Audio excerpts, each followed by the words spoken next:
Hello, and welcome to the Empowerography Podcast. This is a platform created for women's voices to be heard and a place to share their stories, journeys, and successes with the world for the purpose of helping other women who might be on similar journeys. We are empowering women one episode at a time. I'm your host, Brad Walsh, so kick back, grab one of your favorite beverages, and enjoy the stories.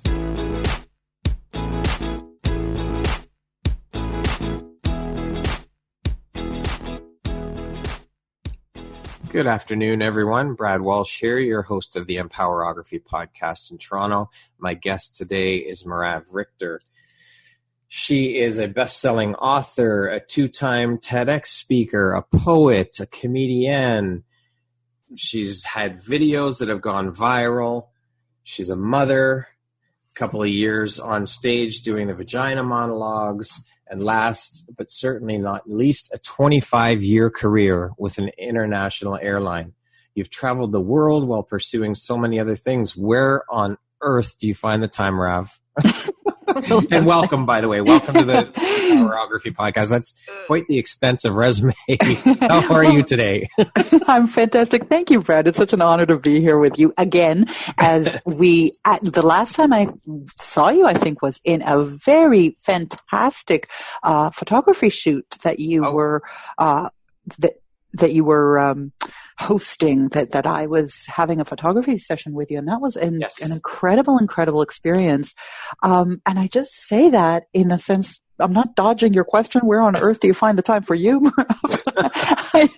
I'm not dodging that question. I'm just, I think that was emblematic. Having that time, doing that photo session with you was really, we've often heard that a woman can't have it all. Mm-hmm. And that really does have the question, because women are constantly being told you can't have it all. And I'm here to say that you can have it all. You just need to get some bigger arms. You need a bigger platform. You need bigger shoulders to carry it all. I love it. That's awesome. Right. And so, when we hear you can't have it all, it's like it minimizes our experience. It minimizes our belief that we can have it all. And so it's sort of like we don't really need to try. Well, you don't really need to fly that much higher. You don't even try, because a woman can't have it all. And so what I'm here to say, even that experience with you in that photography session had me feeling so empowered. And it's rightly so. It's no irony that you have empowered in this podcast, because when you do things that are outside of the box, outside of your comfort zone, outside of your safety zone, you become so much more powerful, so empowered. That's one of my favorite words. Awesome. Empowered. I do. It's my embrace, embody, empower is my tagline, because it is when you embrace yourself, your body, your being, you embody your power, and then you empower your life. I love that. You're kind of playing from a larger playing field. Absolutely. So you don't just, shy away from, let's say, the opportunity to have a photo session. You actually empower, you embody, you embrace that kind of opportunity. And then you're on such a high, you're flying so high that you're not running on a lot of empty calories, let's say, or like on a lot of puffs of smoke of trying to run to the gym to make yourself feel better, having self-care, having a bubble bath, because that's what they say is good self-care. Yeah. You're not spinning your wheels on sort of empty calories, really, like energetic calories. Yeah. You're actually sustaining yourself with something much bigger, much, that feeds your soul. Much Absolutely. More impactful. I couldn't agree more. Yeah. So that's how I find the time, Brad. That's an extensive resume. You wear a lot of hats, Merav. That's just incredible. So how has what the world is currently going through right now, how has that affected your business? I mean, I know that a lot of businesses have moved to an online model, giving talks online and so forth. How has it affected your business? And what have you gotten out of this personally as well? Thank you for, Brad, that's such a great question. It's funny the way the world works. And I say funny in the sense that we have all seen coincidences and synchronicities in our life just probably spike. We're probably all in this place of just looking around going, God, that's a good thing that happened when that did. Yeah. Or good thing I saw that coming. Yeah. Good thing I didn't, step left that time that I stepped right because I'd be in the wrong place then. Yeah. Futurists and people who tell prophecy and seers and visionaries have been giving us indications that they knew that this time was coming for a long time. Mm-hmm. And I know for me in my personal life, about 6 years ago, well, I shouldn't say about 6 years ago. It was exactly 6 years ago. Okay. I was coming into my 40s and I found myself in a life that I just did not recognize myself. I was overworked, overwhelmed, overweight, and totally over it. Mm-hmm. I saw how I was spinning my wheels in a job that I loved, but I could say it wasn't fulfilling a part of me, a deeper part of me, a part of the author, a part of the creator, the artist. Mm-hmm. And that archetype was being hushed up because, there were 3 kids to feed, 2 dogs and a lizard. The economy had turned. A lizard. Yeah, don't ask, right? I mean, All right. It was actually my son's gecko, and we called him Karma because I like to sing Karma, Karma, Karma, Karma, Karma, Chameleon. Culture Club, yes. But I also We're not dating ourselves, are we? No, well, listen, if someone doesn't know that song, then come on. Very true. And everything old is new again, right? It's all trending again. Yeah. But I also found it like just beautifully ironic, because as any person who, and I'm a spiritual gangster, I'm spiritual AF. I don't mind if your audience, if permission to go woo woo, it's like, I better tell them up front that I'm pretty spiritual. But there's of course that belief in the life cycles that many ancient cultures have held, that belief in, Maya, this world of illusion and the world of karma, and that coming back into a life as a lizard is a karmic, sort of a karmic blueprint in a sense. Right. So I found it kind of my own little spiritual chuckle on the inside. Yeah. But, I was living this life where really, I'm sure a lot of women and men in your audience recognize that. Yeah. The grind, the rat race, the hustle and bustle. Yeah, absolutely. The get up, go to work, come back, make dinner, watch some TV, and 20 years later, you wake up and you go, who am I? Yeah, the monotony of it all, right? Am I, right? And where did that little girl go? Or in my case, little girl that had these hopes and these dreams and awe and wonder and curiosity. Where was this world of imagination, of believing that you can be anything you wanted to be, and there were no limits. Yeah. There was no cap. And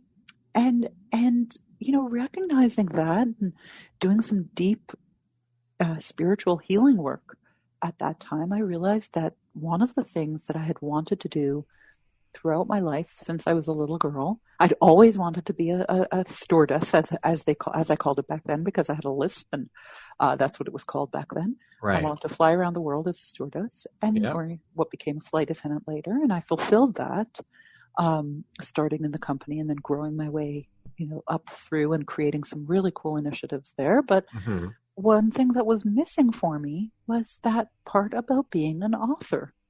I always wanted to be a writer. Even as a young kid, you wanted to be an author? 100%. There's actually my high school yearbook, and I was just a brat. I was just a brat. I was not a model student by far. But my high school vice principal, Mr. A, signed my high school yearbook with "Right on, M." WRITE, right on. So I always held on to that. There was something that he obviously saw in me, at least in my desire and in my talent. I can't even say that I really had, but in my desire to have that talent and my desire to write. And I had, I pushed that away and I pushed that down because it was unrealistic. I had the guidance counselor telling me, like, well, you do that when you are much older, dear. Yeah. You don't do that when you're young. You have nothing to say. You can't make money as a writer. Oh, yeah. And I bought into that. I bought into all those myths. You have to develop some wisdom and skill and life experience. And so I did. But at what point, you keep hearing, oh, you're too young, you're too young, you're too young. At what point, do you graduate? Yeah. And at what point do you graduate and not buy into that other myth that says you're too old, you're too old? Exactly. Where's that in-between period? So about 6 years ago, I woke up one morning, as I said, overworked, overwhelmed, overweight, and over it. And I decided to write that book that I had wanted to write. And I wrote a novel. My first book was a novel. And I entered it into a fiction writing contest, and I won the contest. Wow. And what was the novel called? The novel is called The Secret of the Storyteller. Okay.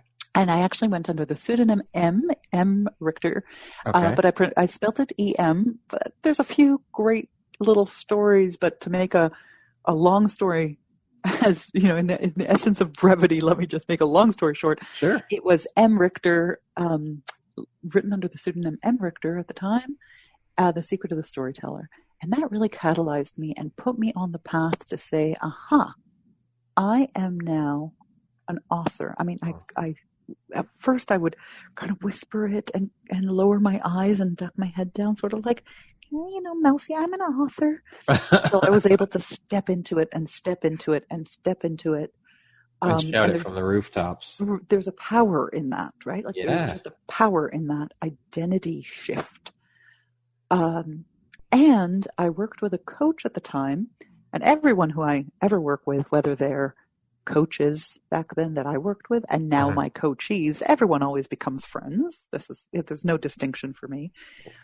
So a coach I was working with at the time, she was over, our kids were running around, the music was blaring, we're in the kitchen, we were having some wine, and I turned to her, my tongue gets a little bit loose like it had been when I was 6 years old wanting to be a stewardess when I have wine. So I said to her, do you want to hear my 6-year plan? And she said, your what? And I said, my 6-year plan. And she said, your what? And I said, my 6-year plan. And she says, yeah, that's what I thought you said. And since then, it's stuck. It's what started as my 6-year plan became my sexier plan. I love it. Because I didn't know, if you manage it and control it and know exactly down to the fine line exactly what it is, then that's not very sexy. No, it's not. But when there's mystery and you don't know where it's going, and you don't know what the next step is and what the next thing is coming, and it's a surprise along the way. Yeah. Well, that's sexier. That is, absolutely. I would 100% agree. Right? And so I've been pursuing my sexier plan along the way all these 6 years of my plan of what I will do once I leave my corporate job. And I would, Sorry, go ahead. Well, I want to hear what you have to say. I was just going to say, how has your plan progressed up to now? Sexier. I am now.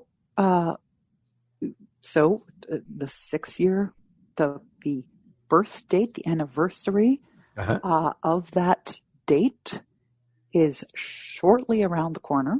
Oh, and right, it is just peeping its little head from around the corner. And I have created now, so that first book was a novel. Yep. The second book with the publisher's help, I learned all of the tricks and techniques of what publishers expect, how to think like a publisher, how to create a platform and how to market and how to promote and how to, sell and garner market influence without selling, without feeling salesy. Yeah. And so I built a huge platform in the world of women's empowerment, and really on the leading edge at the time, when no one was really saying women's empowerment. I mean, it was before the whole Me Too and Time's Up movement. And, Yeah. So here I was kind of giving this empowerment to women, and that actually catalyzed, because I had given such a powerful presence in the women's empowerment world, the publisher published my second book, Brave Ecstatic Woman. Okay.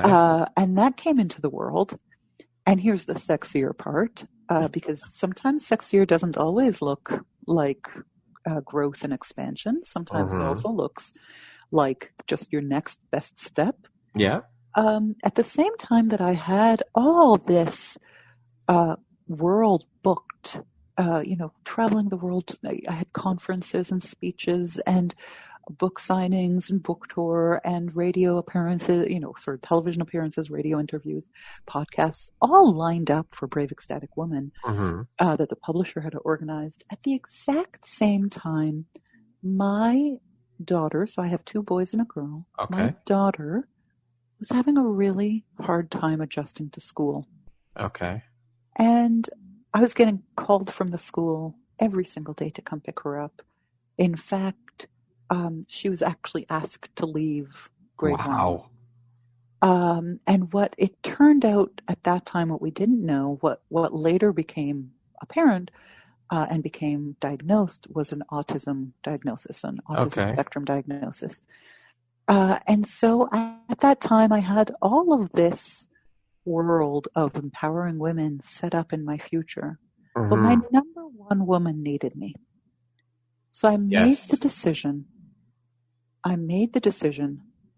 And I have absolutely not a shred of regret, because when I get into the later questions or the later discoveries that we'll go through, it was the exact right step for me. If I had gone left, I wouldn't have been right. I wouldn't have been right. That's amazing. So it was right for me to step away from that world of women's empowerment. I had been a leader, a thought leader in that world.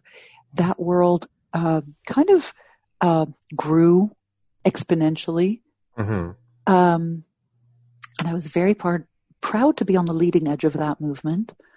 But then instead of going out into the greater world of traveling and conferences and stages, I decided to really, come back to center, come back to home, be present with my daughter. I homeschooled her for a couple of years. I'm very happy to say that she integrated eventually with the absolute best therapy and support. She integrated back into a school environment, in the right environment for her. Amazing. But just a very well supported, beautiful journey, and she's thriving. And then a couple of years ago, she turned to me and she said, "Mama, I want to write a book with you." Wow, that had to be an incredibly as an author. It's like, wow, this is amazing. My young daughter wants to write a book with that. I can't even imagine how you must have felt. Oh, Brad, you're hitting it in every way. You're 100% right. And, let me just even refine that viewpoint. So here was my daughter that previously didn't speak. Now wants to write a book with me. Here I was trying to empower the women, the massive movement of women. And my number one woman, I empowered her. Exactly. Here it was, incredible. This little girl who has been watching me, who I almost made that decision 6 years ago to be overworked, overwhelmed, overweight, and I'm not over it. But instead, I decided at that moment to become that I was over it and starting to do the thing that is for me. Yeah. and wrote my book. And so she's been watching me. And when she wanted to write a book, she was very specific. She wanted to do everything that she had seen her whole life. She wanted a storyboard, and she wanted a front cover and a back cover and acknowledgments. Wow. And an epilogue and a prologue and and a book launch party, and to do Facebook Lives. And she wanted the whole experience. She was very adamant. I think it's funny the way adults sometimes view kids, and we kind of put them over here, and they don't get it, or they won't understand. They're too young to understand, or as we alluded to earlier, oh, you're too young to do this, you're too young to do that. And we do that with kids, but really we don't give kids enough credit. Not even close to what they deserve. Exactly. They pick up on things. They know. They're smart little humans. Yeah. And they're just, maybe they don't have the voice for it yet, but eventually, I mean, when she told me at 9 years old, I want the storyboards and the acknowledgments and the epilogue and the prologue and the picture on the back. I mean, and she named them all off. I had no idea that she knew the words for those things. I sure didn't at 9 years old. Wow, and a book launch and the whole experience. Yeah. And so what we did together was we sat over the summer of 2018. She was nine years old at the time. And we did Camp Mama. We wrote in the morning, and then in the afternoon we'd go swimming and bike riding and, kid stuff that you do in the summer. Absolutely. And then we launched it in August of 2018. Wow. And we became bestsellers. Amazing. Number one bestsellers on the same day that we launched it. Wow. That's incredible. I can't even imagine the pride you must have been beaming with. Just that she even that she came to you and wanted to write, but to be a bestseller and get it launched. You started earlier in the year and you launch it late. That's just amazing. Absolutely amazing. Exactly. And I mean, you say pride. I mean, I had tears rolling down my eyes. I was showing her my phone that said, that said number one bestseller, and I'm showing it to her, and she's like, she puts the Simpsons, she pauses the show that she's watching. Why are you crying, Mom? And I said, look, what does it say on the screen? And she's like, what does that little ladder thing stand for? I'm like, that's number. Oh, number one. Oh, like we were number one. Wow. And she definitely didn't understand it until her brothers came into the family room and saw me crying and kind of, very emotional. Yeah. And as soon as they saw number one, they started hugging and jumping, and congratulating her. And only then did she really get it, because her brothers were like, she was cool, and her two older brothers. Yeah. I mean, exactly. They were also asking her for money because. So you're a big author now. Can we borrow some money? Can we get some money, sis? But that's just siblings. Yeah, of course. And of course, they're saying it tongue in cheek. But she didn't get it, and she. Yeah. But it was an incredible experience, and as I said, if I had gone in the way of the women's empowerment movement, I would have missed out on this. Exactly. And so sometimes, as is the case right now, your biggest challenge is the portal to your greatest blessing. Yeah. There's that famous sort of aphorism that is, you curse the stones under your feet until you look down to see that they were diamonds in the rough. Yes. Beautifully said. I love it. Yeah, I think we need to take this opportunity that we've got right now, just like you decided what was more important at that time. We've got to take the time now during all of this situation. I mean, yes, it's horrible that there's lots of sickness and lots of death around the world, but I think we have to see the silver lining in that too, where we've got to take the time to appreciate and enjoy the things that we do have, because before this all happened, everyone's rush. I wish I had the time to do this. I wish I had more time to spend with my family, but I'm so busy working, and I wish I had time to spend with my friends. Well, now you have it. So see that as a silver lining and take advantage of this time while you have, because I don't think we'll ever in our lifetime anyways get an opportunity like this. And again, that's not to trivialize what's going on right now. It's horrible, absolutely terrible, but we have to look at the good in it as well, because there is good there. 100%. And that's sort of the famous, we can look at any time that humanity has gone through, and we can look at it through two perspectives. Right? People will often say, oh, well, there's the pessimistic outlook or the optimistic outlook. Well, I'm here to say that the people who think that it's reality to see the glass as half full, that's just a socially convened, socially approved way of just being negative. Yeah. Like, oh, I'm just going to see it as realistic, the reality of it. If you're optimistic, then that's not reality. Let's look at the reality. Well, the reality is both. Yeah. That the glass is half full and the glass is half empty. It is literally both. Let's look at the glass. Let's look at the situation, and let's look how much we can fill it. Because even in the Depression, there were many lives that were ruined. Yeah. And industries that toppled and businesses that went bankrupt. And there were equally as many lives, as many millionaires made during the Depression. Yeah. There were equally as many businesses that pivoted and redirected until it was time for them to be able to, pick up. There were equally as many entrepreneurs that picked up on a need and ran in that way. That's right. It was not as devastating, it was not devastating for everyone. Yeah. And really, the only difference between whether it was devastating or not is whether you saw it as an opportunity or as a disparity. Yeah. Yeah. I agree. I think you're right, 100% right.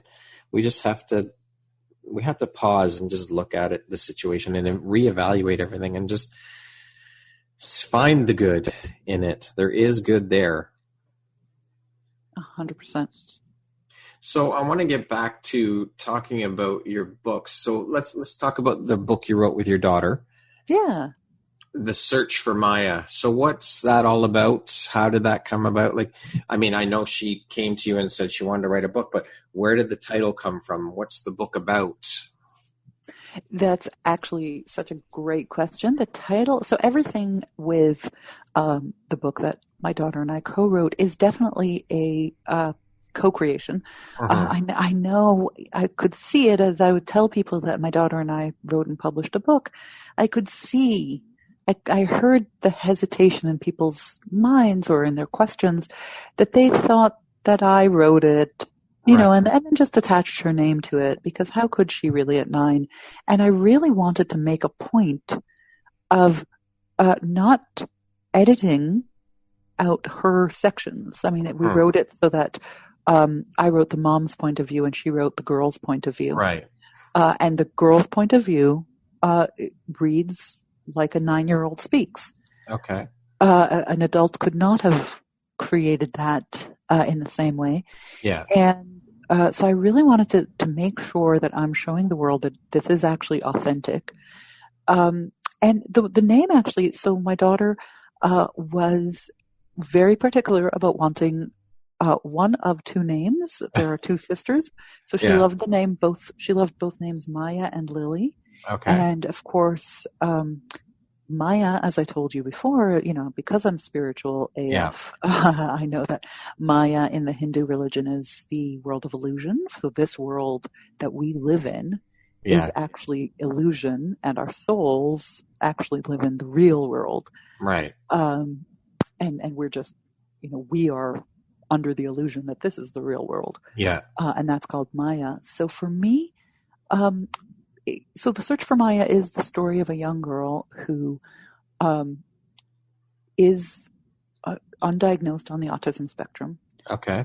And one of the things that she has as a special, ability or gift is that she has the power to communicate with people that are not necessarily within her physical vicinity. Okay. And of course, her mom and people around just think that she's precocious and that she has imaginary friends. Right. And one day, the little girl Maya goes to search for her imaginary friend, or to prove that her imaginary friend is a real friend. Yeah. And along the way, she gets lost, and then she forcing everyone to go on a search for Maya, which of course then they end up finding so much more. Awesome.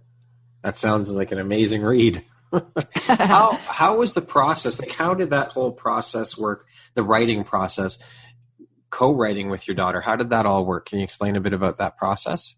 Yeah, so that's great that you asked that, because that is actually, since then, as I shared with you, since then I've had more people asking me to coach them in the book writing process than anything else, because there is an actual art and a craft or a science to book writing, to writing in general. I mean, there is definitely, fiction writing has a certain template that it uses. All good fiction uses the same template. Right. Nonfiction has its own template. And even as I've been working more and more with authors, aspiring authors, and people coming out with their own books, and even people who are just in the process of writing their books, but are writing articles or speeches, or coming out, becoming very, having a lot of success with their online videos, video speeches. Mm-hmm. They're following the exact same template that I teach. Okay. And if my 9-year-old daughter can pick that up, yeah, and understand that, anyone can pick that up and understand that. Right. And that's why at this point, I mean, it got to be to the point where I just couldn't meet the demand of how many people. I mean, I'd love to meet every single one of my coachees for coffee. I would love to, but it just got to the point that there's only one of me and only so much coffee I can drink. Believe it or not, because I'm a coffee addict. Yes. But yeah, I believe that there are so many just amazing aspiring authors who are here to change the game in the world and in their life and in their career and with their family, and that they're here to inspire and empower so many people. And I want to give that opportunity. I believe that the next 5 years, the next 10 years, 20 years are going to look so much different than the last 5 years, 10 years, 20 years. I mean, the people who are going to understand and have, who are going to succeed in this new economy that's coming and this new normal that's coming, are going to be the people who know how to use these old world templates in a new world way. Yeah. Well, our world is forever changed. Once we come out the other side of this whole thing, our world is definitely forever changed. So people have to jump on and learn the new ways of the new world. Mm-hmm. Otherwise, they're going to get left behind. 100%. So you had mentioned that your second book was Brave Ecstatic Woman. What does that mean to you? How did you come up with the name, and what is a brave ecstatic woman? Great question. So, and even in the actual book, which is an exploration, it's a sort of a 7 steps to live an audaciously luscious life. And it is, as I said, that morning that I woke up overweight, overwhelmed, overworked and over it, there was something that I went to go and explore in the world of, really, it boiled down to, can a woman have it all? And as I traveled around the world, looking at the experiences of all the women in ancient cultures that have an understanding of what the feminine is, or what that feminine life force is, or how to embrace that women's wisdom, even as they get older. And there are a few stories that are peppered in the book with my experience of, being in the south of France and how women over 40 are, revered there. Right. They don't have that same view of a woman over 40 sort of becomes like, you know, a, a, a school marm sort of thing. A woman over 40 just begins her sexual flourishing. Yes. Or different, right? A lot of the Latin countries, right? Women are, still very much glamorized, sexualized, fantasized. Women who are over 40. So I began this exploration of all the different cultures around the world, and what I found was that each of them has an ancient understanding. In our world, the closest that we can come to understand it is what we call chakras, or chakras, people pronounce it, but that there are actually our endocrinal glands. We actually have life force glands positioned in our body in different, spaced in our body, that actually control the function of different hormone response. Okay.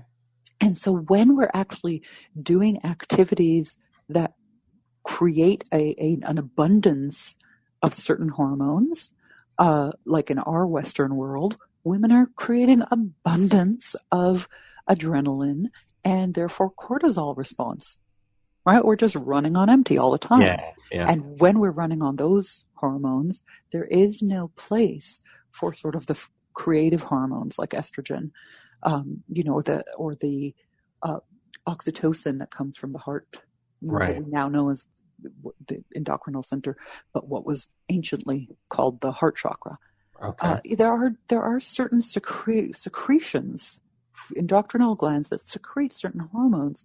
And when you live your life with those in balance, you actually have a juicy life. And I don't just mean juicy in the sense of like sexy. Yeah. I mean actually, you're actually not siphoning the liquid, the moisture out of your body. So you actually have not just spiritually, emotionally, a joie de vivre or a life force or an energy that compels people. You even have better skin, you have better hair, you have better nails.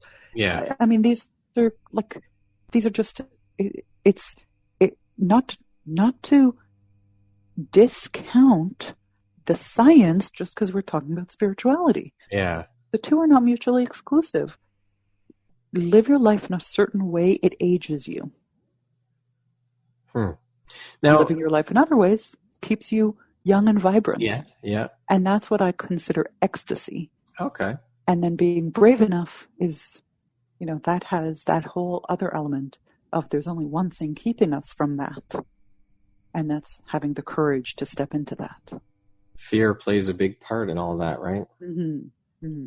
Now, you having traveled so extensively when you work for the airline, and as you mentioned, women in the south of France are revered very differently, and women in Spain are looked at and women, when you come back to North America, does that not frustrate the hell out of you with how different women are seen here back at home as opposed to around the world, where I think, from what you've told me and from what I've seen, are more appreciated than they are. Women are more appreciated in the European countries than they are back here in North America? Or am I totally off base?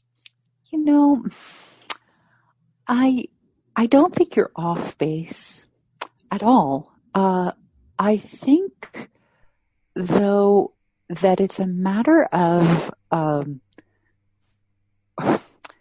what American, or sort of a North American Western philosophy is. We worked and we were on the forefront of really fighting for equality. And so that comes with a level of sounding very progressive, right? Hey, and that sounds actually good. I mean, do we want to be regressive and not have fought for equality and not have women earning equal wage and not being able to have women as CEOs or as heads of state or heads of industry? Of course we want that to continue. And of course we want that trend to continue. And in the European countries, and of course other countries, especially third world countries, we haven't even seen that sort of progress yet, or it's been a more recent climb to that. Right. But what happened was, along the way, Western women lost sight of, therefore, what it means to be feminine. Uh-huh. We were playing with the man's rule book, with the old rule book. Yeah. We are going to be equal to men by being men, by converting ourselves into men. And we even saw that in the 80s, with the big shoulder pads and the buzz cuts and and this power stance woman. Which is crazy, though, because women aren't meant to be like men. Women are women. Exactly. But then if you say that, depending on under certain circles, you'll say that, and that you'll sound like a caveman. How dare you say that? Because then it's as if you don't believe in the progress of equality. No. That's right. So it's this balance. Exactly. Yep. And exactly. So I know exactly where you come from, and yet it's this balance. So what we have seen actually in Europe is that while America or North America was really the forerunner of bringing women into an equal place, not that we're there entirely, we still make less on the dollar than a man does. However, there's been a huge progress over the last century in order to equalize. But what we actually saw in Europe was a more subtle equalization. So we actually have had, if you think of it, today in Europe, there are by far more women heads of state. Yeah. There are by far more women in politics. Yeah. The U.S. has yet to have a female president or a female vice president. Yeah. Canada had one prime minister, but it was sort of by default. Yes. So we, in a sense, we've kind of become regressive, while having adopted this mentality that women should be like men, whereas Europe caught on a little bit later, but I would say they actually caught on somewhat right. Yeah. In the sense that, especially the world leaders that we're seeing today, that will make a stand of nursing their children, their babies in Parliament, or not trying to be like the men and in a competitive nature, but very much saying, that they're feminine, that there's they'll add in stories about having had to take time off to be with their children when their children were young, or they will put in daycares into the parliamentary buildings, or they're actually changing the rule book, not the old rules that said in order to succeed in career, you either have your children or your family life or your career. Those are the two.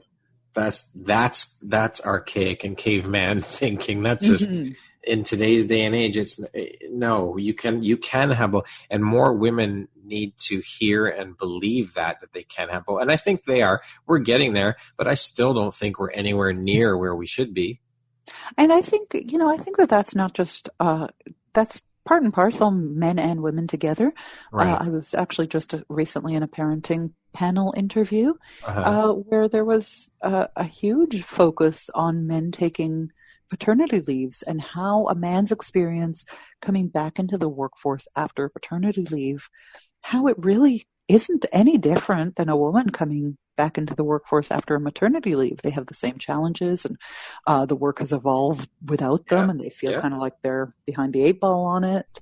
And all of those experiences that usually, the women on the panel, we were sort of looking at each other going, I didn't realize that how much of a woman's experience that was, and I would have never thought that conversation, I could share that with a man, because he would have never known that experience. No, exactly.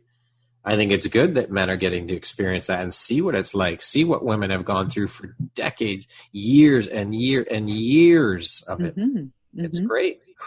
And not be seen as this sort of clumsy Mr. Mom character, which is what we were portrayed.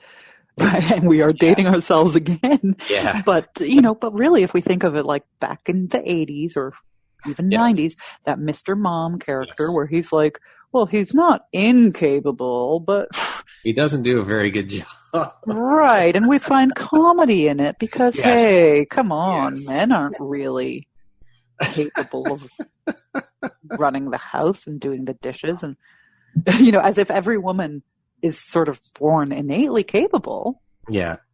And has learned, like, out of the loins, she has just learned how to run the laundry machine. Yes, it's just and automatic, never had, right? right.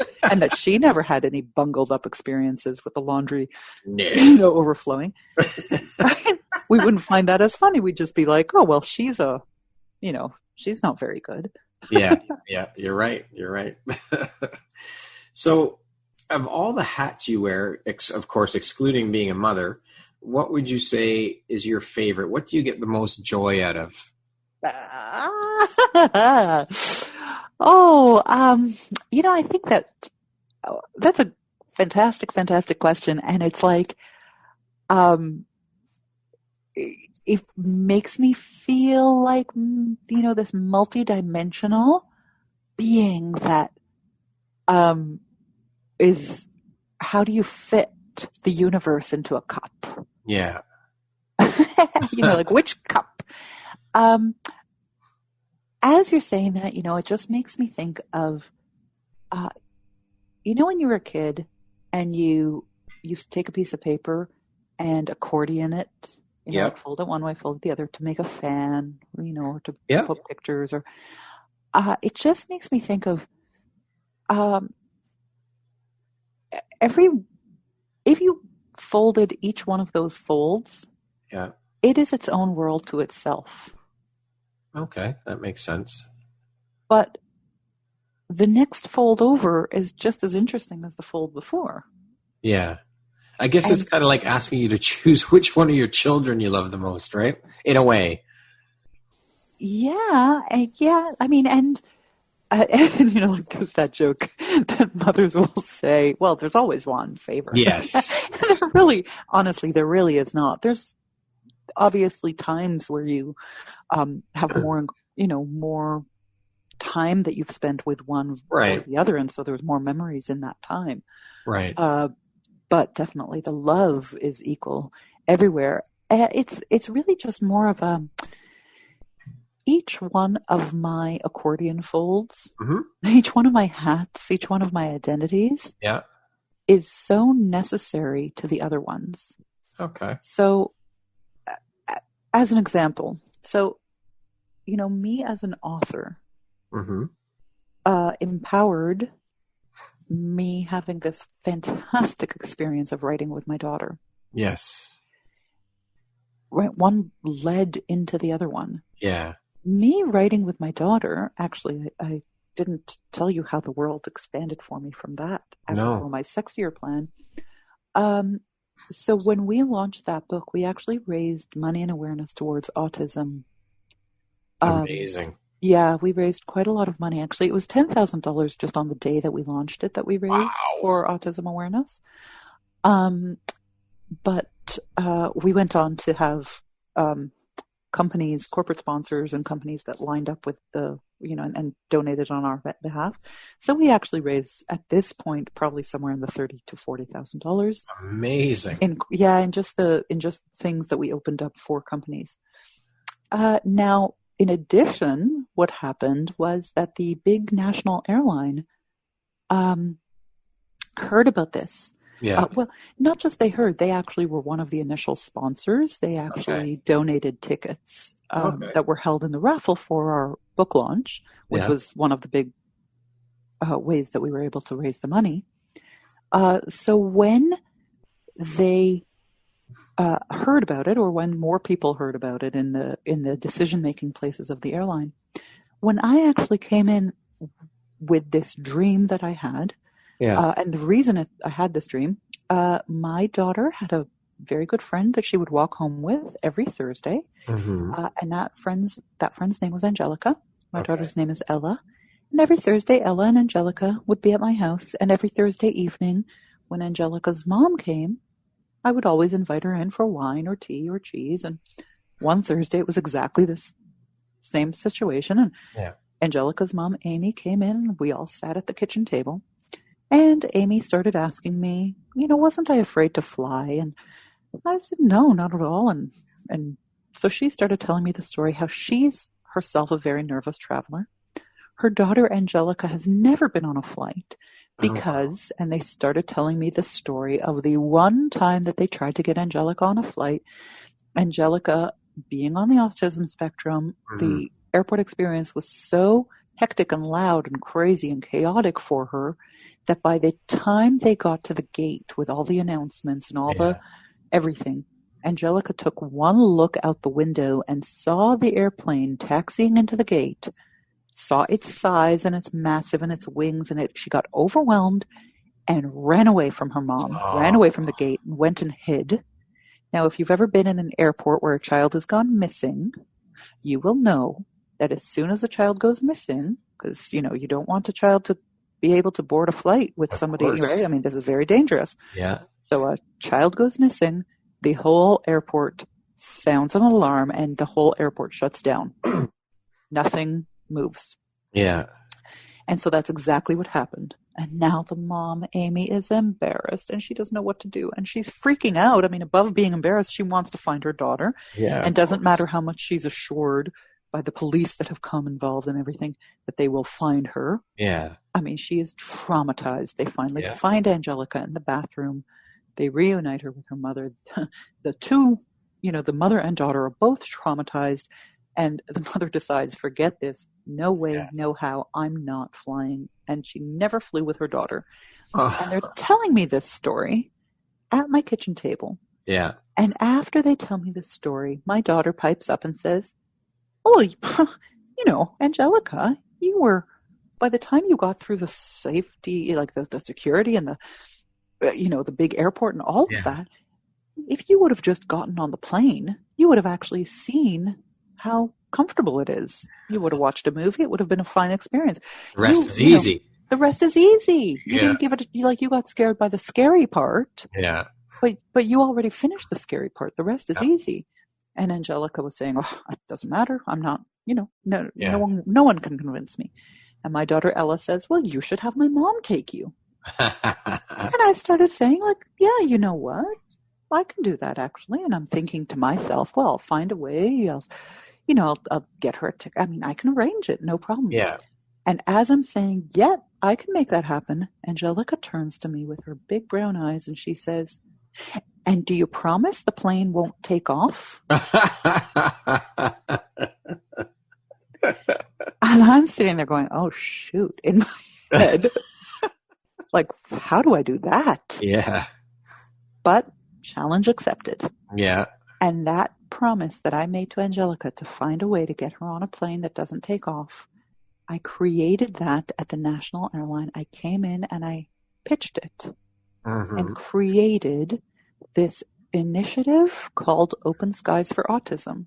Amazing. Where I had so many volunteers from the airport staff, the security, the ground staff, the flight attendants, the pilots. Everyone was a volunteer. And we had a plane full of children on the autism spectrum with their families, because we wanted to recreate what it would be if you went on family vacation. Yeah. Getting on a flight, that flight taxied, so that just means sort of like a drove around the airport. Yeah. The pilot made the little announcements along the way, and now, ladies and gentlemen, we are going to mimic takeoff. Yeah. You'll see the flaps lift, and he talked them through exactly what it would be if they were in a real flight.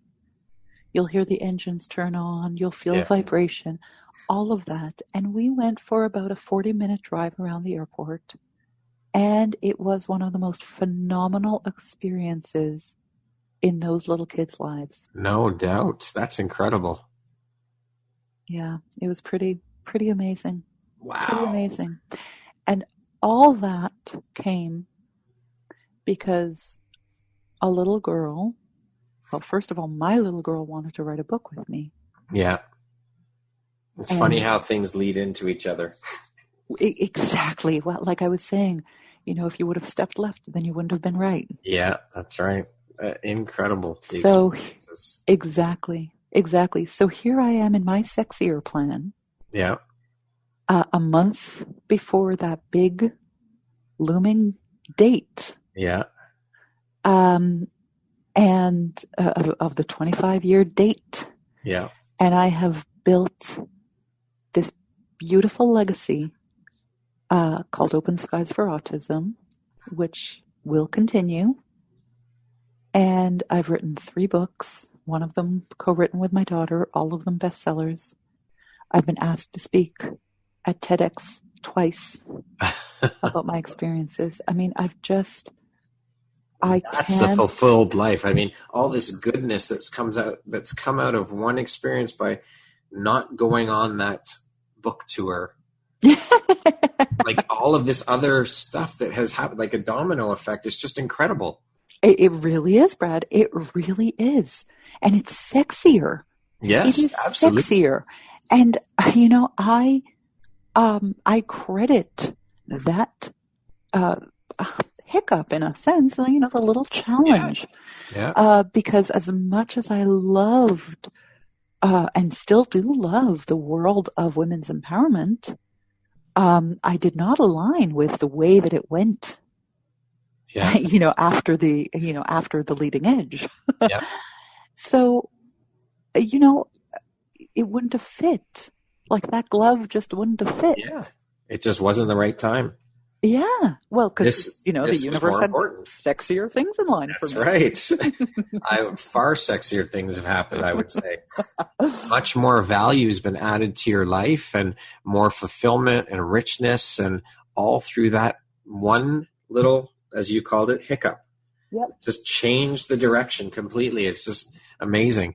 And the amazing good that's come out of it. It's wow. I love that you just said change the direction, because that's exactly why I'm so aligned with the game-changing book blueprint that I'm coming out with now, creating game changers, because it really is when the game changes. Yeah. It's the game changers, the people willing to change with the game. Yeah.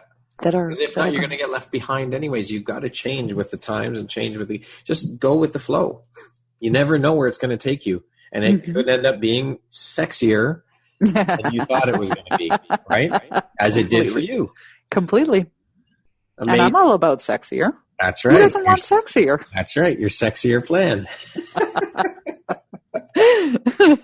I love it. So when you're giving a talk somewhere, when you're hired to give a talk, do they give you the topic to speak about, or do you talk to them and say, okay, this is what I'm going to talk about, or do they just look at what's going on with you and they research you? Of course, they research you before they ask you to speak, but they look at what you're doing and they say, okay, Merav, we need you to come in and talk about this, or do you have complete control and say over what you speak about, and how does that all work? It's a great question. So it goes into sort of speaker secrets, I guess. You can, and it really is sort of a combination of both. I definitely some of the places that I have been asked to speak, and is the case usually with most things, is because they saw me speak somewhere else, right? And they understood that my message aligns with what it is that they want to present. Or, the conference that they're holding, or the event they're holding, or along that lines. Other times it's that someone knows my credibility as a speaker and knows what I'm able to give, and knows, for instance, that I'm, for instance, previous to writing the book with my daughter, I never spoke about autism. I was not an autism awareness speaker. Right. The process of having launched the book with my daughter, and the empowerment aspect of the girl in the story being on the autism spectrum, allowed us to open that up.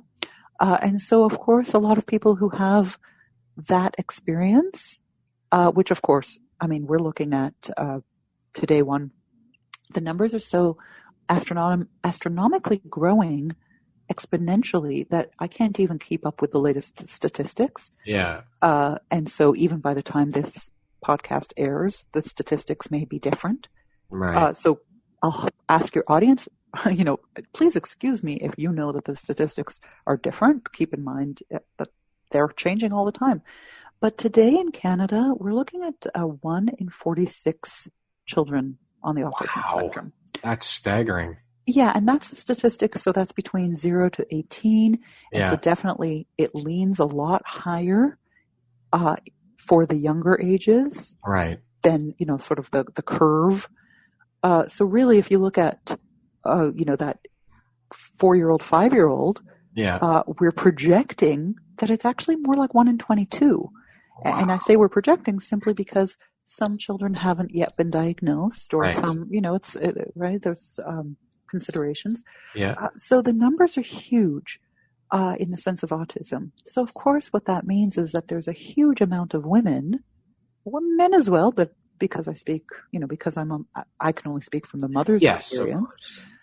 There's a huge amount of women who hear my story and ask me to speak to their audiences because their audience is tailored to that niche or market or demographic. Yeah.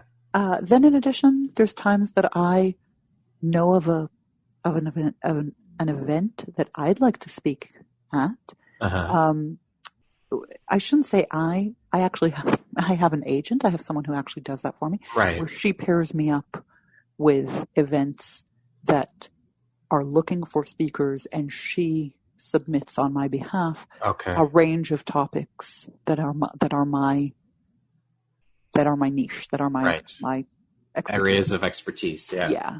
Yeah. So it can go anyway, right? It can go either they ask you specifically, or they have a market that they need, that they know you as a person.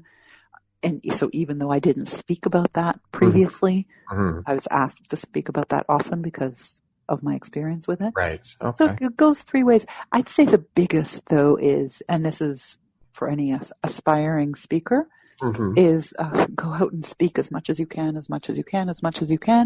The biggest booking reference, or the biggest kind of business, B2B or business, expand your business or platform, is word of mouth. So people who have heard you, they hear you at a local Toastmasters or Lions Club. Or I was going to say, I guess Toastmasters is a good place for people to start, right? Yeah, definitely for people. Yeah. Definitely. So they hear you, they like what you have to say, they see your professionalism, they see how you've built, how you're capable. Yeah. And they may not have a conference that they need to book for, but the next day they may have someone asking them about a conference that they're looking to book, and then they'll think of you. I would say in the new world, really we've gone back to just like our grandparents used to do business, right? Who in the village do you know who does this? Yeah. We have returned to the village. Yeah. Just the way that we communicate isn't by bumping into each other at the postal office or at the watering hole or at the butcher. Now we bump into each other on social media. That's right. Virtual bump. Yeah, exactly. So I know we've talked about and we've thrown around the word empowerment quite a bit here on the podcast, and I know you're a big advocate for that, but self-love and body positivity as well. Do you speak on those things, and what's your involvement and what's your thoughts on that whole movement, the body positivity and self-love movement and empowerment and all of that? Yeah, I love that you just asked that, and definitely we needed to hear that message. And of course, many women still need to hear that. I think, though, what got muddled along the way was that self-love, the argument started to become not just necessarily self-love and body positivity. Body positivity became an excuse to sort of degrade. Okay. You can love your body without needing to show it. Right. Scantily clad. Yes. A woman who is a size 2, a size 6, or a size 16 or a size 26 Yeah. wearing nothing can be a sign of power. Yeah. Or it can be a sign of disempowerment. Yeah. We have equated this body positivity movement with, if you're a size 26 and you're scantily clad, therefore you must be empowering. Yeah. And that's not necessarily true. Just like if you're a size 6 and you're scantily clad, you must be empowering. Yeah. Mm-hmm. Any time we need to kind of beat the drum and shout from the rooftop, I am empowered. Yeah. It kind of becomes a little bit like, the world's greatest narcissist saying like, I'm very smart. Yeah. Everyone around me says I'm smart. Yeah. I am smart. I'm smarty, smart, smart. People tell me I'm smart all the time. I'm very smart. Well, or anything, right? People tell me all the time I'm very funny. Yeah. I'm a funny, funny person. Listen to how funny I am. So the same kind of thing happened with the body positivity movement. Was a lot of women were revealing everything in order to sort of stand on the rooftop and say, "Look at me. Yeah. I'm sexy and I know it. Yeah. I'm too sexy for my shirt. I'm so sexy it hurts. I'm going to hurt you with my sexiness." And that's not sexy. No. It's watered. Would you say it's watered down? It's been watered down by all that? Is that an accurate, or it's just taken away the true mening of it by shouting from the rooftop? Completely. Completely. And it's kind of like going back to the conversation that we were having about the women's movement in North America versus in other places in the world. Mm-hmm. We were so busy shouting from the rooftops this whole notion of we don't need a man. Whatever a man can do, a woman can do. Yeah.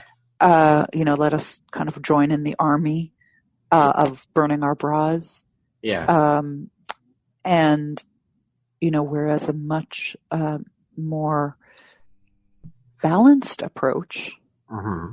Or the approach that I advocate is, I actually really like my bra. I like my bra. My bra has been uniquely designed to fit my boobs. There you go. And as a woman, I have boobs, and I like to wear my bra because it makes me feel supported. Yeah. And I do not look at it like a restrictive corset, or torture device from the patriarchy and hate my bra. No, I actually like my bra. I like it lacy. I like it colorful. I like it soft. I like it, I like it sporty. I like it every which way. I'm going to embrace the thing that makes me uniquely feminine rather than fight against it, because the fighting against it is uniquely unfeminine. Yeah. Yeah. So, it's just, it's a concept that I'm really glad we're having that conversation today. But surely it's not the end of this conversation. No.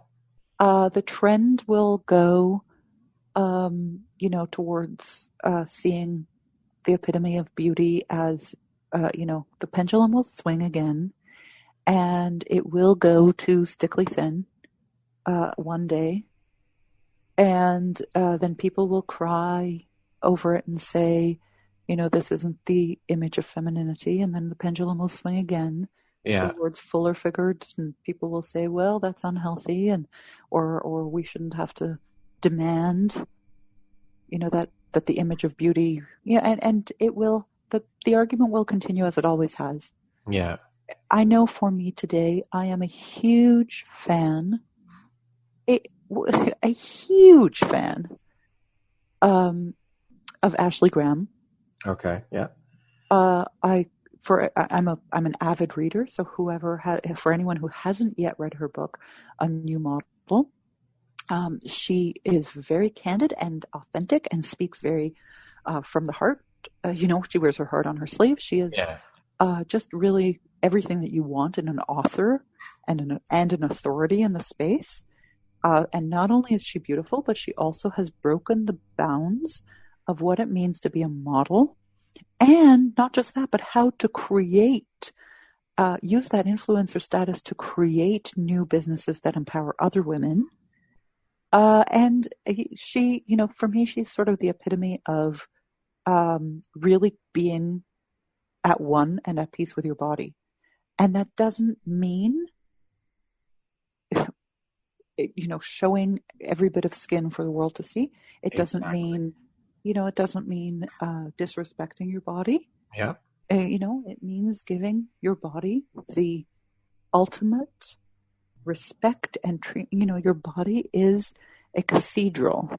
Yes. It's an ancient, beautiful mosaic of all the years of experience and all of the things that you've gone through. Treat it with the honor and reverence that it deserves, and you will see your body transform before your eyes. Absolutely. I love that. Ashley Graham is a role model for younger girls, and that's where it all starts, is when girls are young. I mean, if they're picked on and bullied and teased and about how they look, or that they're overweight, or that they're too tall, or they're too short, or that carries on through their lives into teenage years and pre-adult and then adult, and it's a whole lot to undo when they've gotten to the stage in their adult life and it hasn't been dealt with along the way. It's a whole lot of undoing later on, and it's horrible.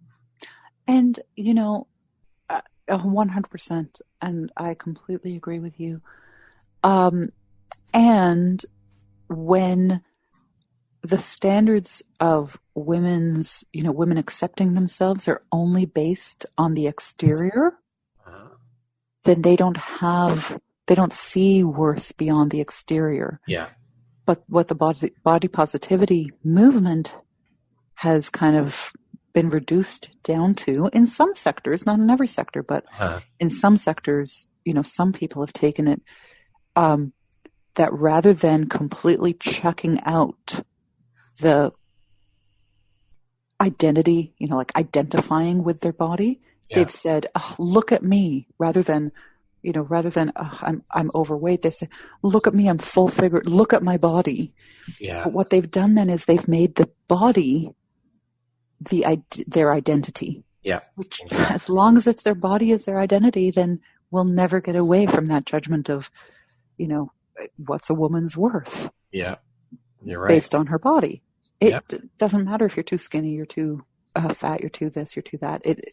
That will always remain if we consider that that's the most important thing. Yeah. That narrative needs to change.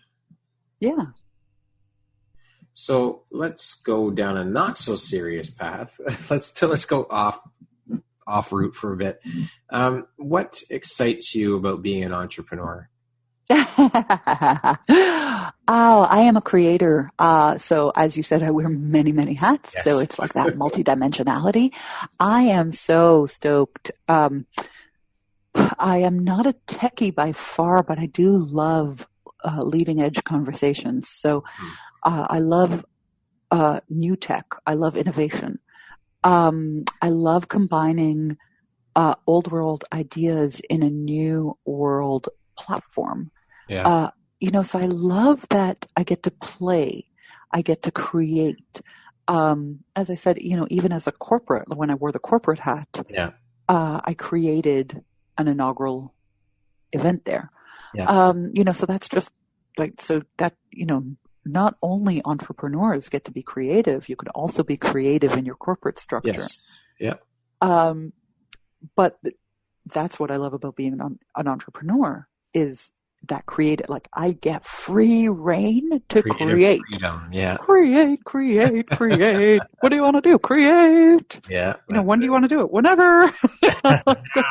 Where do you want to do? And I mean, that's definitely the other thing I love. I love traveling the world. I love taking groups of people. I mean, primarily women, because up until now, my main niche or demographic has been women. Yes. I love taking groups of women on retreats all around the world and adventures, writing adventures and retreats. So So that all of that, the freedom, right? The location independence, the time Yep. independence, the financial independence, that's all the freedoms. Freedom. Freedom. George Michael said it best, right? Yeah. What do you find is one of the most frustrating things about being an entrepreneur? Because it's not all, I mean, let's be honest, it's not all rainbows and puppy dogs and ice cream, right? So isn't it funny? The same thing that I love the most is the bane of my existence. It's the exact same thing. It just translates differently. It's freedom. It's I have all the time that I need to do something or want to do. I can self-impose limits on myself, but there's no authority telling me. There's no one expecting me to give them an answer by the end of the day, or come up with the numbers by week's end, or submit my proposal. There's no boss, right? So the same thing that I love also is the same thing that I detest, which is that I don't like I can't blame, I can't, I'm just moving in my chair there. So in case you hear the sound in the background, I can't, I have to be self-motivated. So I'm my own boss. Yeah. So if if the boss, meaning me, wants something done by day's end from the employee, meaning me,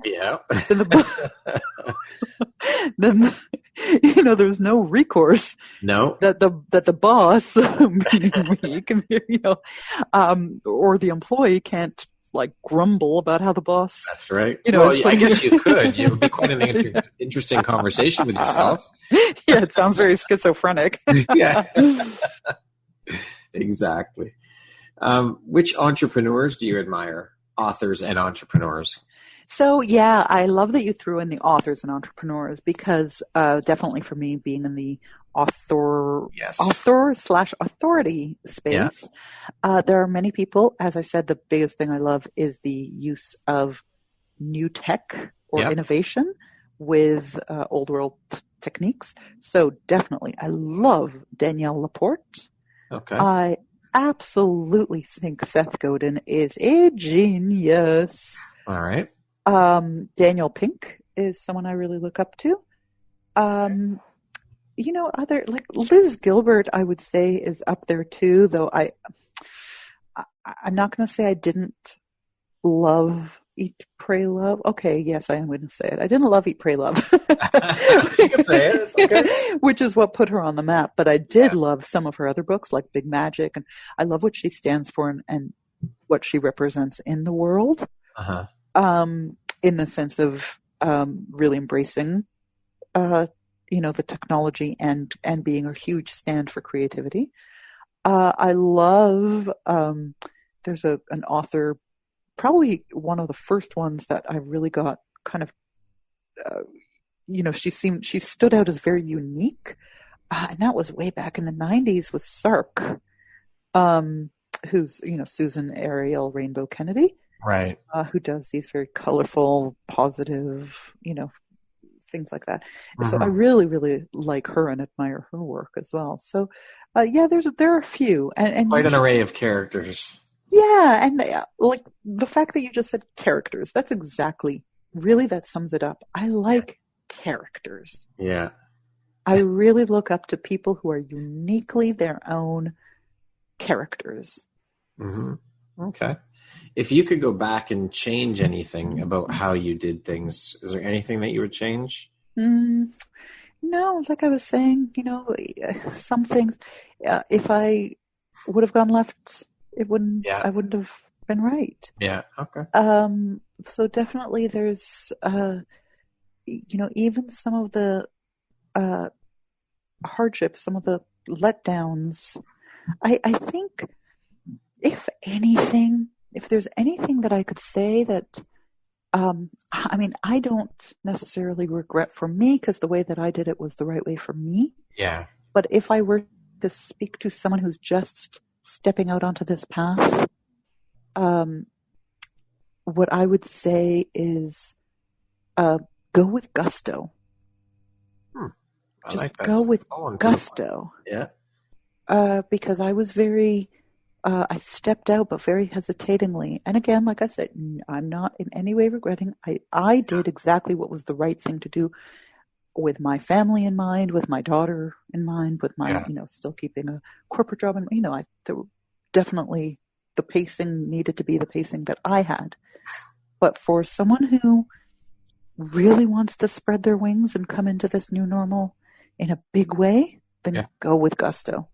Don't take small steps. Take huge steps. You'll have huge reward. I love it. What do you think is your unique skill set or superpower that's helped you become so successful? I love that. My BFF calls me the quintessential BFF. And I think that it really speaks to something. What that means to me is not just that I'm really able to be social. Mm-hmm. It's also that there's an understanding. Look, my superpower is really empathy. Okay. Right? So I really understand people, which I can see things from their standpoint, like where they are, where they're hurting, where their pain points are, what they're going through. I have not lived a life that is like, as you said, rainbows and puppy dogs and rose petals, right? It's there have been hardships along the way. So when someone tells me that they're undergoing a challenge, I might not know their exact challenge. Yeah. But I can muster up or like dig deep.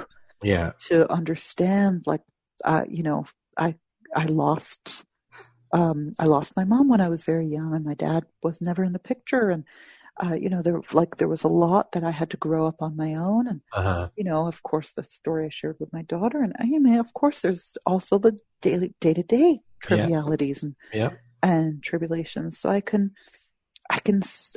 sense what people are feeling. Yeah. And where they're hurting and what they need, and putting that sense into my work and into my writing has had people really resonate with it. I write it with the greatest love, and people catch that. They feel that. People feel it. Yeah. Yeah, it's contagious. Beautiful. What would you say is your biggest high or your greatest win to this point in your life?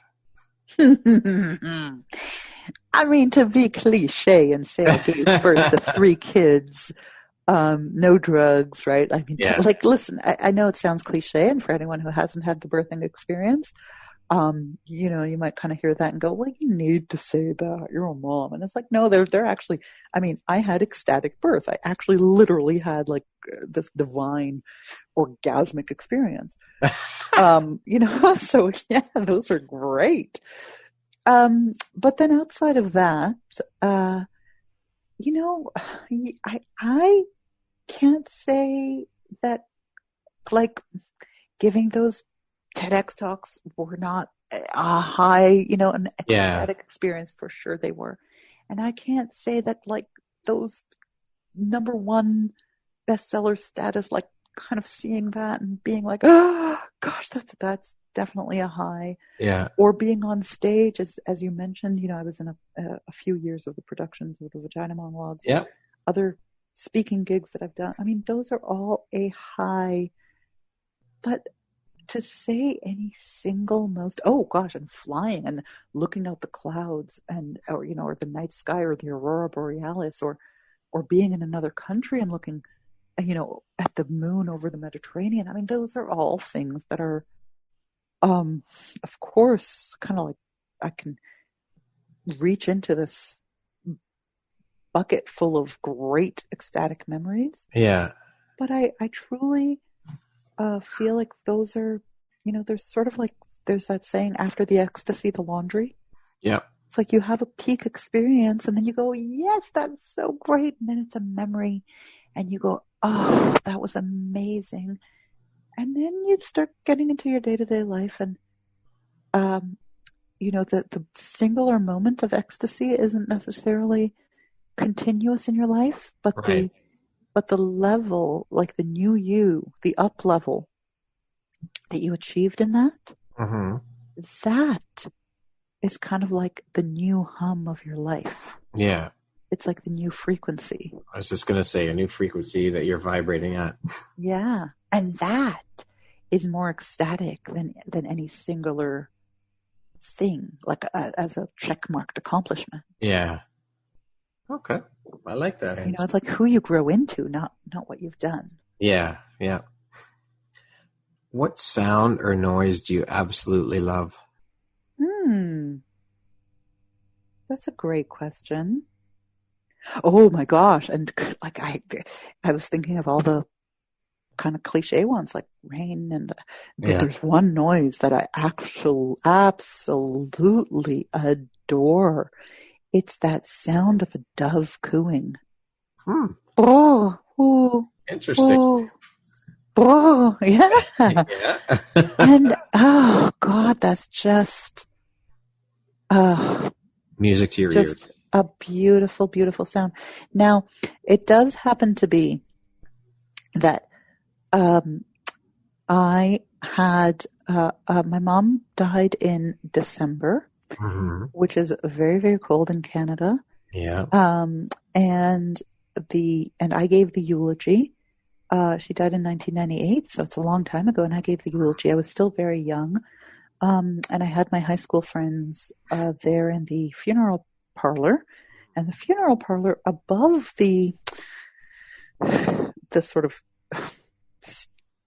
raised area. I'm not going to say a stand or a stage, but a little bit of a raised area where I would go to speak, where someone would go to speak, had above it a dome sunroof or a skylight. Sort of a structure on top of the, and as I was speaking, about my mom, my high school friends, afterwards told me that there was a flock of doves that flew over. Wow. Which is very unusual because of December in Canada. Yes, exactly. Right? Oh, that doesn't happen. No. And then since then, I feel like my mom comes to visit me by way of doves or by way of a dove. And so sometimes when I hear that, I give the necklace, the heart that I wear around my neck that used to be my mom's, I give it a little twirl, like a little touch, and I say, okay, I hear you. Yeah, and when you know it, a dove actually came and sat outside my window this morning. Oh, wow. While I was having coffee, yeah. So beautiful. Just a little reminder, let you know she's still there. Yeah. She's watching over you. Yeah, exactly. What, as an author, this has got to be tough. What is your favorite word? Or maybe it's not tough. Gosh. So many words that I absolutely love. And I did start the interview with this podcast acknowledging you on the word empower, which is one of my favorite words. And definitely, if you go onto my website, you'll see embrace, embody, empower. I love words that start with the M, that, right? To do, to give forth, or to do of, right? Embrace, embody, empower. But favorite word, or one of, if it's too hard to choose. It would probably be mama. It'd probably be which? Mama. Mama. Okay. Mm-hmm.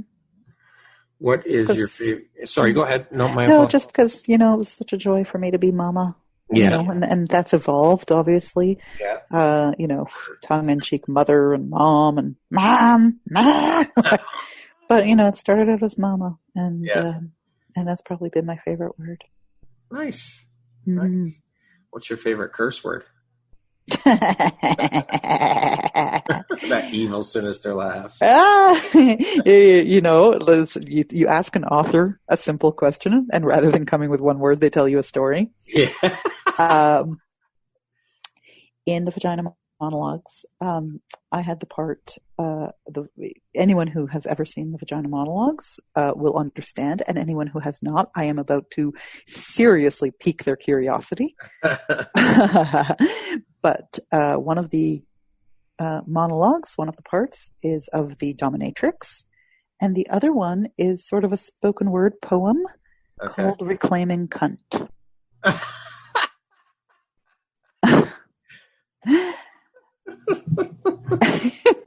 All right. And it is, in fact, I mean, I gave a few years of production where I was I had the monologue in the play called Reclaiming Cunt. So I stood in front of audiences, hundreds, and, over the years, thousands of people that I stood on stage saying this word cunt, cunt, cunt, cunt, right? Following it up. And it's this really interesting poetic piece. I mean, it's not very, it doesn't make a lot of sense. It doesn't speak about the history or the philosophy or the etymology or how that makes, it doesn't. It's just looking at the word and breaking down the word. And yet I had so many women, after I gave just that piece, and the subsequent pieces, that would contact me or come to me after the play with tears in their eyes or visibly shaking or having a visceral effect, because that word, what they would tell me is that word held so much disempowerment, so much power over them, but in a very disempowering way. Yeah. Because that was the word that their ex would say to them when he, just to get under their skin, or that their dad would say right before he hit their mom, or that, right? Like it has an effect on women that, no other word can describe. I mean, not even the word bitch. Like bitch almost enrages a woman. Yeah. Whereas cunt, that's a low blow. Yeah. And it has really, it's like being kicked in the balls. Right? And here I was standing in front of an audience talking about reclaiming it. Like not letting it have the power over you anymore. Yeah. We are reclaiming it. And kind of making it nonsensical, because the word by itself doesn't have power unless you give it power. That's right. No one has power over you unless you give them consent. That's correct. And so definitely reclaiming cunt. All right. Is my favorite swear word. All right. What is something you're not very good at? Tech. That was easy, quick and easy. And again, your greatest challenge is your greatest power. Yeah. I am committed. I mean, my kids all know, right? Like I look at my computer and want to throw it out the window at least 3 times a day. And yet I'm committed. Like I run a huge online program. Yeah. I created all the design work in it. I created all the, everything. Self-created, because I wanted to get over my lack of patience with tech, or my frustration with tech. Yeah. Right. So now when I have authors telling me, I wish I could, but I'm not good at tech, or anything, right? I wish I could, but I'm not good at this, or I don't have time, or I don't have this, or I don't have that. And I say, it's neither was I. I'm not saying it's an excuse. It's a valid reason. Yeah. It is a valid reason. If you're not good at tech, well, gosh, that's not you just coming up with excuses like the dog ate my homework. It's justified. Like you're actually not good with tech, but there's only one way you're going to get good with tech. Take it head on. Learn some tech. Get some help, right? Yep. Get some coaching around it. But that's... And that is true with anything in life. Yeah. Anyone wants to tell me I'm not a good writer? Well, why not? That's right. That's a learnable skill. Yeah. Not good at launching, publishing, promoting, not good at sales, not good at marketing. Yeah, that's all learnable. You can learn it. Yeah, exactly. If you could have one superpower, what would that be? To fly. Wow, these answers are coming off right quick. No thinking, nothing, just right away. Honey, I mean, is that not like obvious with me? What have I been Yeah. saying? Like, Yes. I mean, there's a bird like basically on every single cover of every single one of my books. There's a reason I chose to fly. There's I mean, Yeah. like, Yeah. the dove sound is my Dove, favorite yeah. sound. Like, yeah. What is a passion of yours that you rarely share with people, and why not? You know, yeah, that's probably the why not is easier to answer than the passion. I probably don't talk about it as much Mm-hmm. as I want to, Mm-hmm. or as I would if I really got into it. Because much like I was saying, some of the reasonable excuses that someone would say they don't have time for tech, is the same thing that I'll say, oh, I really want to do this, but I just don't have the time, or I just don't have this. And you know what? Thank you, Brad, because right now, even just saying it means that I'm going to put a little bit more emphasis and project status on it. And Good. of course, this new normal will also be Force me. But yeah, I'd like to get really good at tennis. Okay. I'd like to get really good at horseback riding. I'd like to fly a helicopter. Very cool. I'd like to dance a lot more than I already do. And I'd like to get really good at different kinds of dance that I don't know yet. Yeah. Yeah, there are a lot of there's I mean lots. I have a whole fuck it list. A whole fuck it list? Yeah. I love it. And that's fuck it, I'm going to do this, or yeah, fuck it, why not? Like I don't want a bucket list, because a bucket is like this thing that you put together before you die, like kick a bucket. Well, I'm not dying anytime soon. I don't want a bucket list. It's a bucket list, yeah. I love it. That's a great term. I'm going to have to use that. Yeah. If you could have a 1-hour conversation with anyone in the world, alive or dead, who would that be and why? Hey, you're bringing out the zingers today. Cleopatra. Cleopatra. Why? She is just one interesting woman. All right. And she's just sort of this icon of power and femininity, and understanding her, really where she wanted to go. And just, she's just an interesting woman, an interesting character. I'd love to know, like, what's been made up about her, like what she would say, what that? Yeah. Come on. And yeah. Okay. What is the best advice you've ever received? My grandmother saying, you don't need smaller problems, you need bigger shoulders.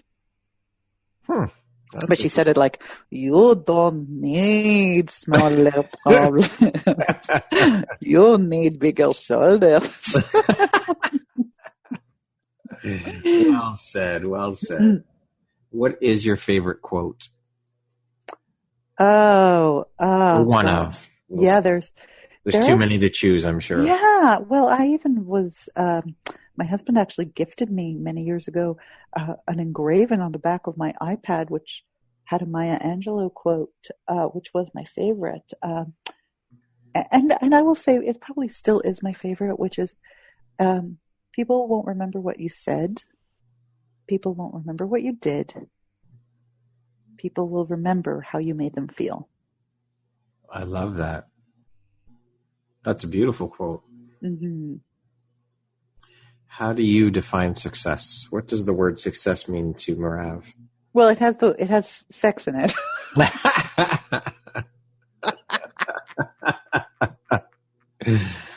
Oh, actually, it has suck in it too, but yeah, it does.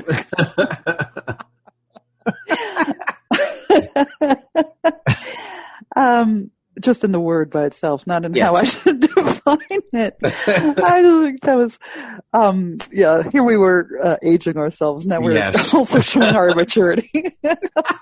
That's okay. It's okay to be immature sometimes. Totally. We need to go revert back to being kids sometimes. 100%. Keeps us young. Totally. I don't care how old you are. Potty jokes never get old. Sex jokes never get old. I mean, come on. How stuck up do you have to be to not have a giggle at life? Greatest success. I really hugely admire, and maybe that's because it's the way I've built my life, but I hugely admire women who have blazed the trail for other women in that having it all perspective. I think that there are a great many women that I admire. I admire them for what they've done in the world. But then when I go and read their autobiography, I either find that they were not moms, or that even if they did have children of their own, or children, that came into their lives subsequently, they, were so busy blazing the trail, that their child was, and in these women's autobiographies, they self-admittedly, they weren't really, they didn't have the mom experience. They weren't really there as, they weren't really there at all. They were traveling, living in other countries, or away from their children. Yeah. So definitely the women that I really admire, or how I really view success, is really through those women who don't have to give up one aspect of their lives for any other. Very good. What is one book you would like to suggest to listeners? Well, other than Brave Ecstatic Woman? Other than my books? Other than your own books, yes. I mean, we can suggest those as well, of course, but other than your books. Wow. One book that you just found so profound and so life-changing for you that you read. So I got to tell you, I read about a book. I read a book a week. Wow. Yeah.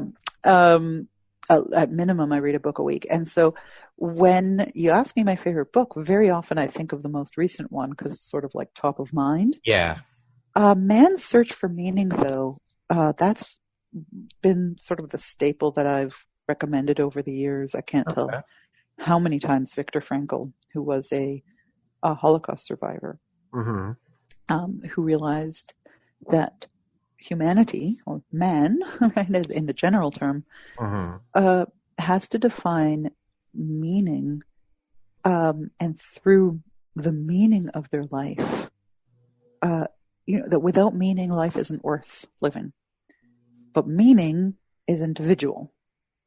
So you give your life a meaning. Yeah. But without you giving your life a meaning, life is not worth living. Yeah, it's meaningless. Yeah. Okay.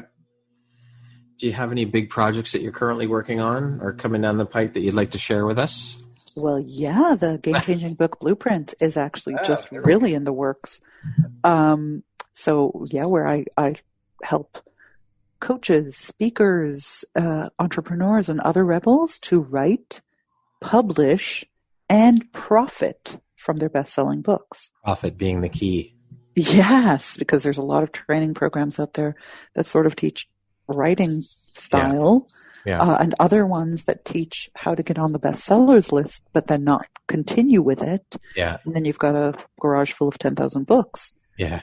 But the biggest one is how do you actually shift from being, all the stages that make you into an author and then into an authority, so that you're actually using your book as a catalyst for your authority, not the end point. Yeah.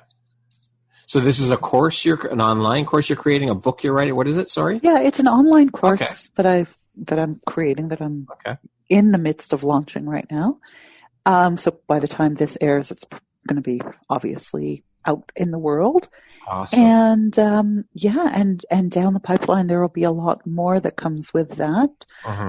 Probably a book down the line, and in-person conferences and training programs will be down the line. We'll see when that part of the world, or that element of the world opens up. Yeah, once we get back to some normalcy, yep. Yeah, exactly. So, I wrote a little love letter from life the other day that said, rather than wishing for normalcy, Uh-huh. let's see what kind of new normal we want to see. Hey, there we go. Flip the script a little bit. I like that. You flip the script. Yeah, exactly. So so that's actually what I'm really excited about now. So yeah, definitely, That is all exciting. That's aspects of amazing. that. Yeah, I'm the biggest excitement for me is I'm really, truly invested in seeing all these people who have a voice, have something to speak up about. I want them to Yeah, stand up. and speak and shout Like, and yes. And where will people be able to access this? Will this be available on your website, or where will people be able to access this once it's released? Yeah, definitely. It will be on my website Okay. at meravrichter.com. Okay. So that's MERAV. Last name is Richter, RICHTER, like the earthquake scale. Definitely go to meravrichter.com and it'll have, a little pop-up Okay. on the side there, as well as you could click on courses and go that way. Of course, you can always follow me on social media. Yeah. And I'm always updating on social media. So on Facebook, Twitter, Instagram, it's meravrichter.com. Merav Richter handle on all of those, LinkedIn, all the social media, as well as Brave Ecstatic Woman. Excellent. If you could go back and give your younger self one piece of advice, what would that piece of advice be? Go with gusto. Go with gusto. There we go. That pops up again. Mm-hmm. And lastly, if you were to deliver your last 30-second speech to the world, what would that last 30 seconds sound like? It would really be, you've got this. You've got this. You had it all along and you've got it now. Awesome. Awesome. Well, Merav, thank you so much for sharing all your insights and your experiences and all your knowledge. And it's been an absolute pleasure chatting with you and having you on the podcast. It's been amazing. As it has for me, Brad. Thank you so much. This is a great, great platform. Thank you. And a great new venture you're doing. I love it. Thank you. Once again, my name is Brad Walsh, host of the Empowerography podcast. My guest today has been Merav Richter, a woman of many, many, many talents. She wears many hats. Best-selling author, 2-time TEDx speaker, a poet, a comedian, a mom, just an incredible all-around woman, a Wonder Woman, a superwoman. She's just amazing. Thank you again so much, Merav, for being a guest today. It's been an absolute pleasure chatting with you. My pleasure. My pleasure. Thanks so much. Have a wonderful day.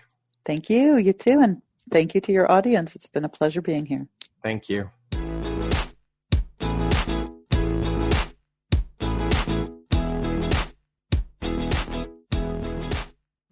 Thank you very much for listening to this podcast. If you haven't yet, please be sure to subscribe, rate, review, and share with all your friends. You can find me at visuphoria.ca and follow me on Instagram at Empowerography Podcast and on Facebook at Empowerography. Please join me next time for another inspirational story from yet another amazing woman.